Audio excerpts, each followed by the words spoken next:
Fred. You are all orange. How are you, sir? I'm doing good, Dave. How about yourself? I'm well. Tell me about this revenge factor. As far as a player, I'm sure you guys wanted to get revenge against Florida at times, but does it really affect how you play the following year?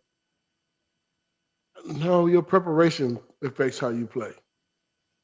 I mean that you can go in there with false false bravado if you want to.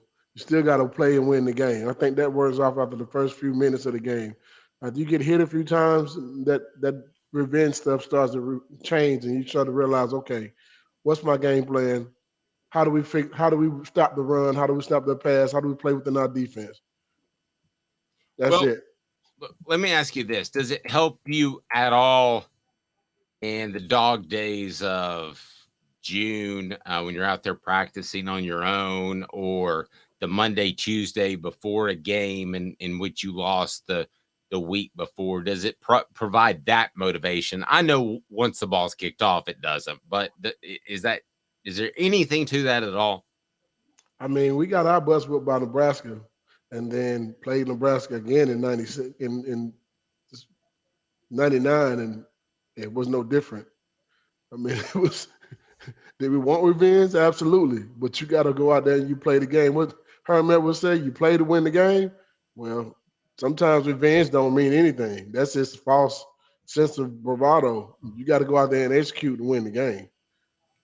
Like I said, once you get hit in the mouth a few times, that started to change because you start thinking, okay, if I'm just worried about revenge, I don't know if I'm going to win this game. Well, y'all put up a much better fight with Nebraska, I felt like, in the 99 game than y'all did the 97 game.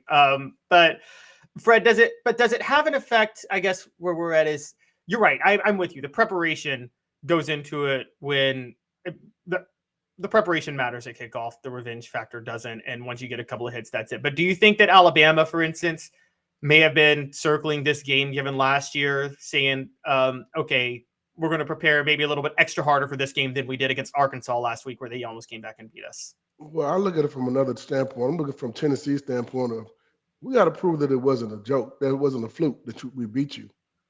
How about that point of view? I much rather, I don't care about the revenge part of it. I care about what we're going to do, how we're going to do it. All right, well, everybody feels like that was a fluke game. You got a great pass toward the end of the game to get you in field goal position with a quarterback that everybody loves. Hey, man, go out and prove that you didn't just look up on a win.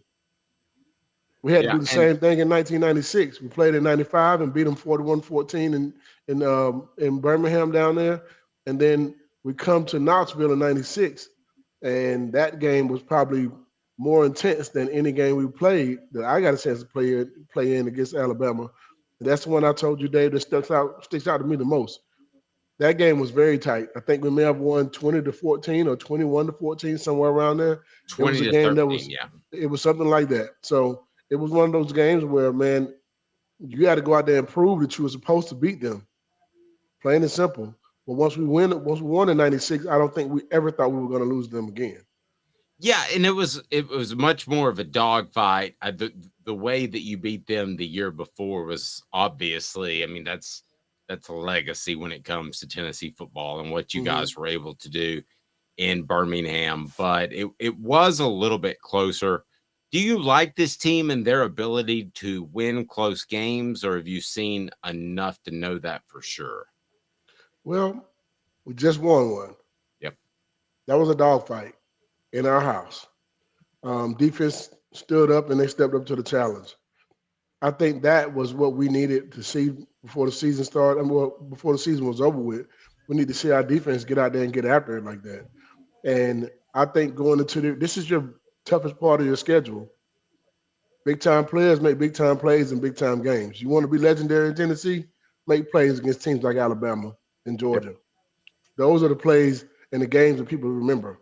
They remember Jamal Lewis going for over 20 yards against Georgia. They remember that. Those are things that you remember the most vividly.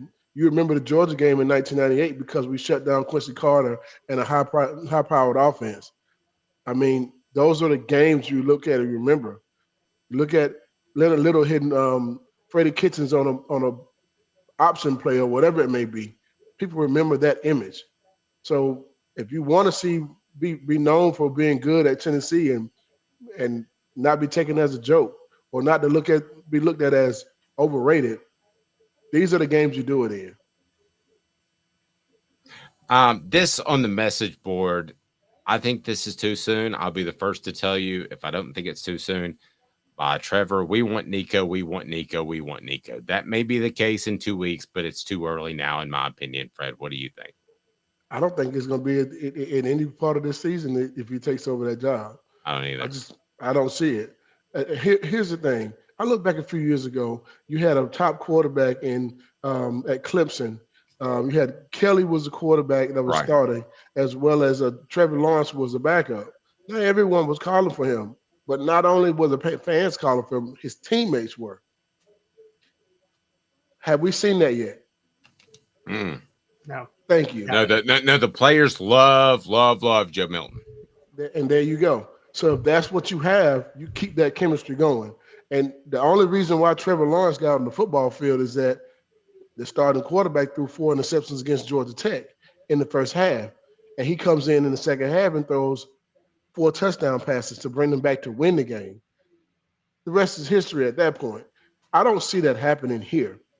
I look at what we have. I think our offense is what it is. People want to get back. People want to get back to what they had last year with 40-some points a game, those type of things. Hey, man, as long as you win the game, I'll take a win if it's just 0.25 points. I'll take a win regardless. Fred, what does it say about? Does it say a lot about Josh Heupel's program? Particularly getting ready to play Alabama. Look, I'll be honest with you. Until last week, I didn't think Josh Heupel as a coach was capable of winning a game like he won last week because he never had done that before. First time ever. Yeah, first time ever. Does that say a lot about him where this guy loves offense, he loves to score a lot of points, but if he gets stuck in one of those SEC slugfest, he's able to pull it out? How much does that say about Josh Heupel, the coach in the program he's running now? It shows that he could coach. I mean, because you got to be – and when it comes to close games like that and it's a dogfight, and keep in mind, this is the SEC. You can go back and look at any championship team that's ever came through, and we've had a lot in the last few years here. Over the last 20 years, we've had a lot of them. They've had to win some of those grinded-out games. They have. And this is what it's about. You're playing against some of the best talent there is in the country right here in the SEC when it comes to defenses and defensive coaches. Guys are revamping things all the time. Most of the talent is right here. You look at the top 10 when it comes to recruiting, how many of those teams are SEC teams? And how many of those teams we actually have to play every year? So you got to look at those things as well. You may not have a blowout win so you might think that that's the case. We should blow these guys out. Hey, give credit where credit is due. Our offensive line has done a good job. They've opened up holes for the running game. And at some point, we may be able to hit some of those plays downfield. But at this moment, we need our defense to be playing like it's playing. In order to win a championship, you got to have there are going to be some games like that. Hey, do you guys recall back in the day in 1997, we beat Vanderbilt, a lowly rated Vanderbilt, 14-7 to win the game. We also beat them 13-14 in another game. You understand what I'm saying? So those things do happen. It's a dogfight every week. And you're not going to sneak up on anybody like we did last year. Nobody expected what we got last year. Not one person. Not one. If you expected that last year, I will applaud you myself and stand up on it as well. Because no one expected for us to go what we went last year. That was not a fluke, but it was like something we didn't expect. In year 2, did we actually expect that? No, we didn't. No. It's interesting you have 2 teams in Jalen Milroe that's getting the chunk plays, which Tennessee did last year, and you have Tennessee more of a running football team, but 2 of the better defenses in the SEC and beyond. So would you rather go into this being the chunk play team or the team that can consistently run the football? Honestly, I want to be the team that can run the football because we can keep our defense off the football field and get them some rest every now and then. And also still be able to take your shots downfield because that running game will open up play action at some point. Now, whether we hit that deep ball or not is a different question, but I think at some point that's going to happen. The more you have an opportunity to do those things, the better you will be able to get those balls down the football field. But our offensive line continue. I'm expecting them, hoping for our offensive line to continue to help us rush for 200 yards a game. And when we're rushing for 200 yards a game, we're 5-0. I mean, I'll take that 200 yards a game and say the same. I remember back in the day when we played against Florida, even though Florida had the high-powered offense, the fun and gun, or whatever Steve Spurrier ran, the team that won that game in those series was the team that rushed for the most yards. Always. Always. Yep. Always. And people forget Steve Spurrier didn't win that national championship without Bob Stoops, Javon Curse-led defense in 96 too. Mm-hmm. You got to have a tough defense in order to win a championship. And you got to look at Georgia. You look at Georgia the last few years. Their offense was okay, but that doggone defense was stellar. I mean, they won those games with mostly defense. You can't win, man. You can't score. But on offense, if you have an opportunity to get a score, that helps your defense out.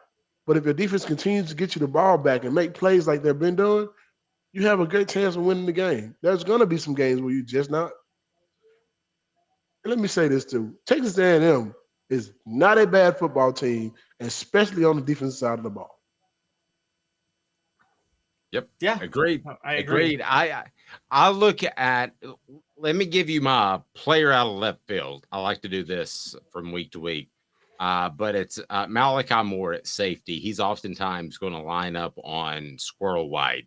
He's nursing an ankle injury he sustained in the win over Texas A&M. Questionable this week, but expected to play. Alabama's entire team is expected to be healthier than last week. But I tell you what, with Squirrel White's quick, so I'm going to find out what Malachi can do pretty quick. Oh, yeah, absolutely. And here's the thing.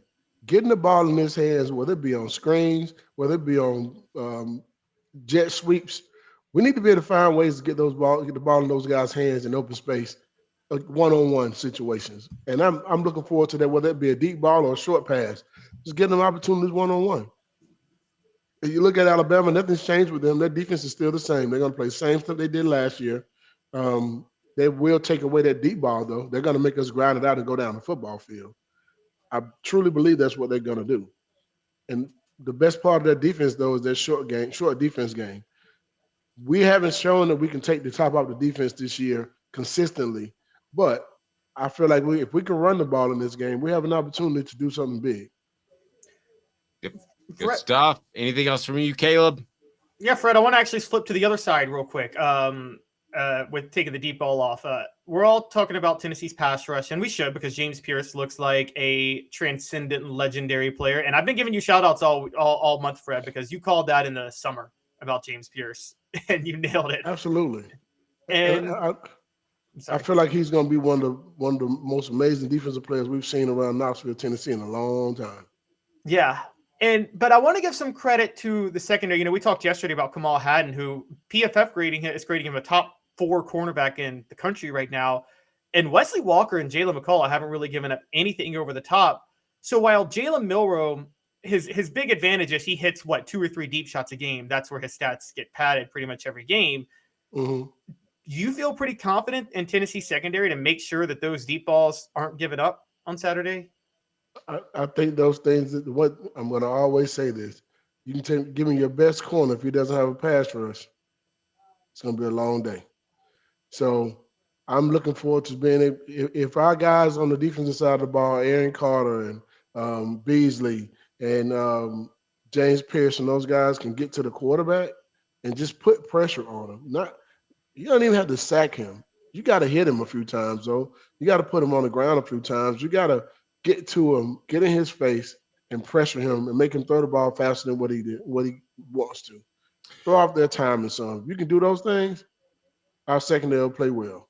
Yeah, and Fred, I thought the Gabe Judy-Lawley interception was emblematic of the way this team is able to play back a little bit of zone, and they don't have to commit as much pressure, and that means more man-to-man. I thought that is something that Tennessee didn't necessarily have this year, but has this year because their front seven is so good and create pressure without sending extra guys. We certainly appreciate it, Fred. If people need to get fantastic insurance in the Atlanta area, how do they do that? Give me a phone call. It's 770-381-0367. We can also look us up on social media, Facebook platform, Instagram. Well, I always say Instagram, and I was gonna say Twitter, but it's X. I guess It's X. the name is stuck. But we're there as well. If you guys have the opportunity to give us a call or check us out online, please do so. Also, Google us at Fred White Allstate. Good deal. And we got the Big Orange Crunch at the Hemp House Chat with 2Ts.com, the premier hemp dispensary online with a wide variety, great selection, and strict standards to ensure you only receive the best in Delta and CBD products. 10% off if you use the promo code HOOK. And if the Vols win on Saturday, the Big Orange Crunch is 50% off. Thank you, Fred. You're welcome. And by the way, Trevor, yes, you can. Give me a call. Trevor, what was Trevor asking about on the message board? He lives in Dalton. He wants to know if he can get a quote in Dalton. Yes, you can. As long as you're in the state of Georgia, baby. Yes, you better do that. Find Fred White and let's get a policy done now. How about that? Can I take an insurance policy out on the fact that I bet on Atlanta last week against Washington, Fred, and your Falcons really let me down? I've been doing some research, Fred, and Caleb's picks are so bad that his premium would be through the roof. It'd be awful. Hey, Caleb, let me tell you this real quick. This rule of thumb: never, ever, ever, ever bet on the Atlanta team. You will lose. Desmond Ridder had never lost a home game in his career until last week. You will lose if you bet on the Falcons, Hawks, or the Braves. I promise you. Yeah. Thank you, Fred. Be safe, my man. I appreciate it, buddy. Have a great weekend. Enjoy Tennessee beating the Tide. I hope so for you. Absolutely. Go Vols, baby. My cigars are ready.